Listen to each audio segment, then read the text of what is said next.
get a feeling there's going to be a riot.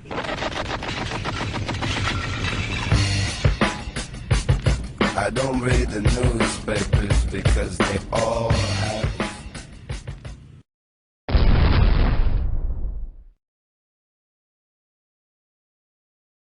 Those two just keep pushing each other on, pushing the boundaries of greatness. Exactly, and would they have been able, that's the question that I always ask myself, would they have been able to do this and keep this up, the relentlessness that they've shown without each other?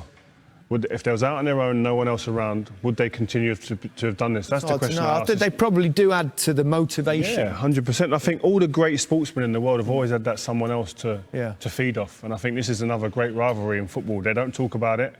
Seems like there's a bit of a respect between them. They don't ever mention each other really, but they're just phenomenal to watch. And people try and make comparisons of who's better, etc.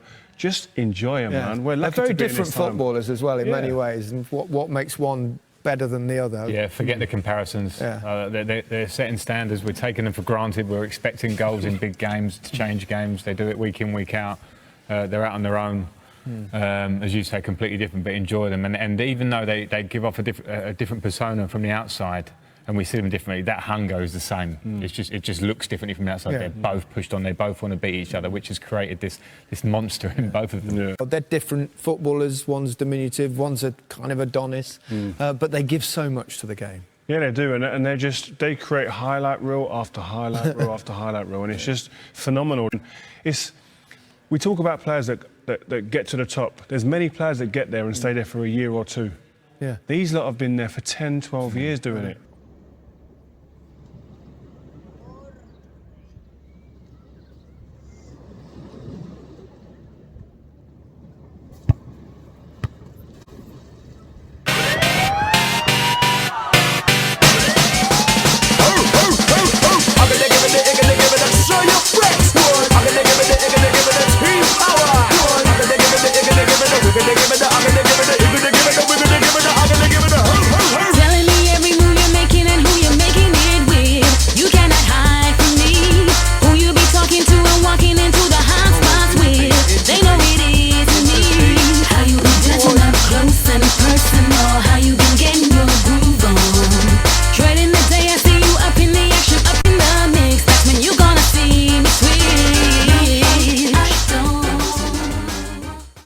I mean, I don't want to butt you up too much, you two guys, but you two world-class players, and you sit there, and we watch players, and you're thinking, you're in awe of them in many ways, and they're at a different level to world-class. Yeah, you can't look at that. Yeah. Like, they're up there somewhere, and all the other players in the world, don't care what their egos are saying and what they think of themselves, they're looking up there going, I wish, and I can't get to that level. They ain't going to get to that level. It's just, it's like Frank said, it's abnormal.